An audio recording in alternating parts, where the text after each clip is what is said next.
What I'm saying is we have a regime here that is literally trying to assassinate our former president and hopefully our future president. Now, it's even worse than that. We not only hand visas out so they can come into the United States and speak and protected by our Secret Service, for God's sakes, but we've handed them hundreds of billions of dollars to build up their war machine, to save their government, which was teetering, to save their economy. The people there, truth be told, 2/3 of the people there, they live in a police state. They don't want this government. They've tried to overthrow this government at least twice.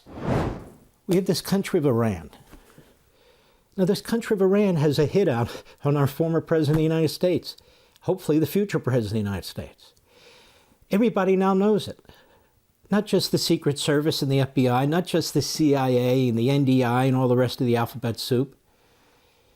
Everybody knows, the entire world, that the IslamoNazi regime in Tehran is trying to assassinate Donald Trump.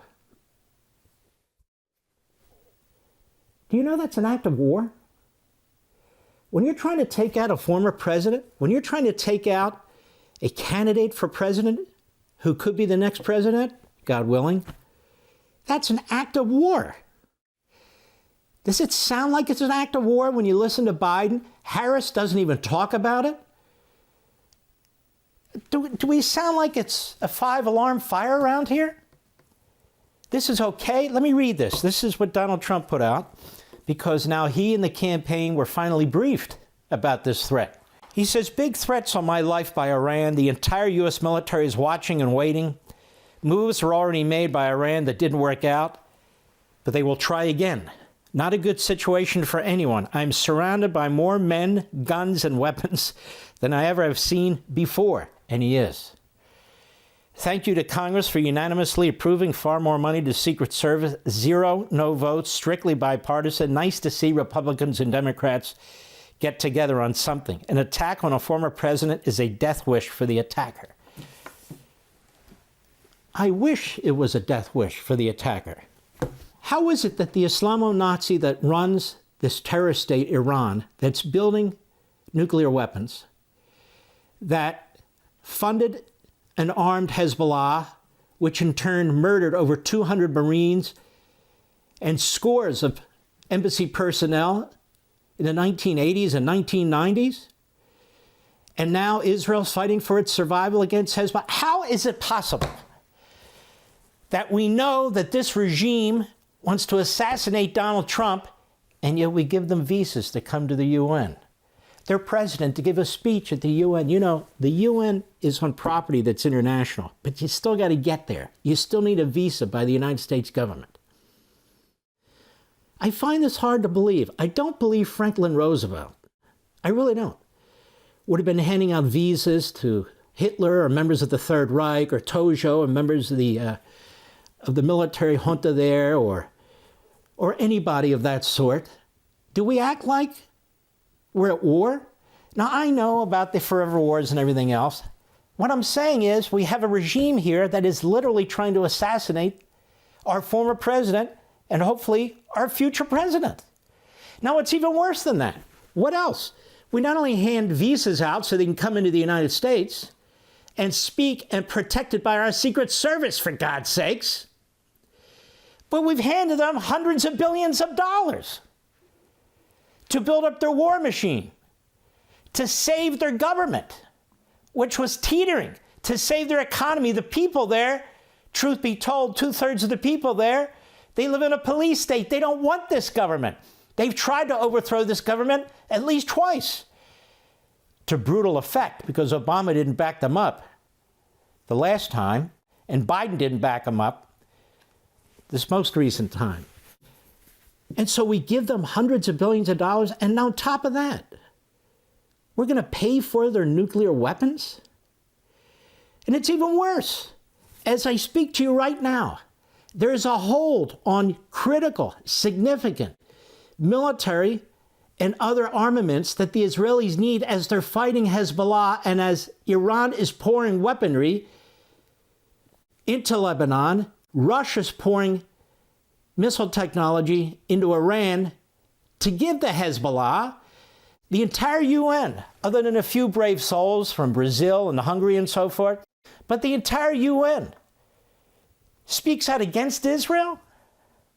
The whole damn crap operation? And there we have Donald Trump. Let me tell you something. We keep talking about diplomacy. No diplomacy.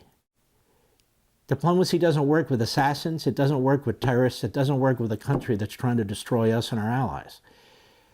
At some point, diplomacy doesn't work. Most presidents know this, Democrat and Republican.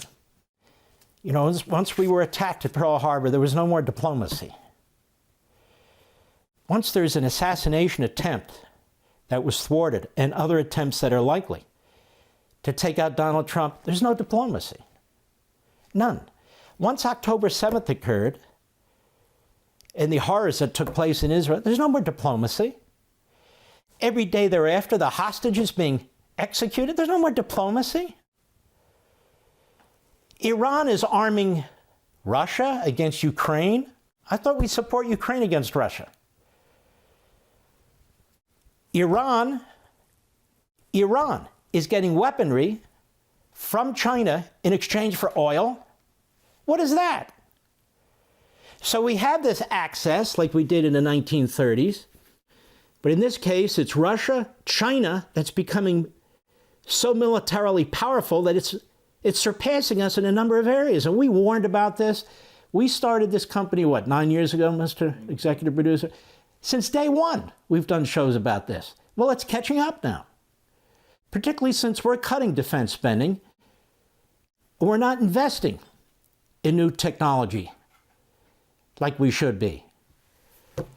So you have China, Russia, Iran, North Korea. North Korea now can make all the nukes at once. China now can make all the nukes at once. 25 years ago, neither of those countries knew how to make a nuke. Things are moving fast. Then Iran's going to have a nuke? What then? And by the way, do you want to know why Iran, and I've told you this before, Iran has not attacked Israel directly other than that phony missile firing where I think they just agreed to call it even? Because they know Israel will go after their nuclear sites immediately. It will be an opportunity for them to hit them.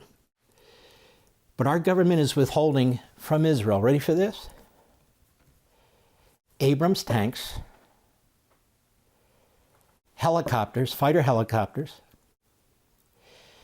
even militarized tractors that are used to clear the field of mines. They're withholding more now than they've ever withheld. They're boycotting Israel.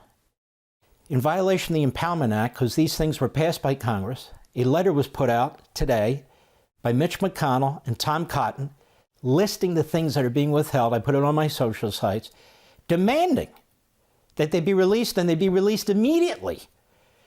So Israel's closest ally, the United States, is boycotting them, is withholding equipment, while equipment's being poured into Hezbollah. For all this and much more, sign up for LEVIN TV.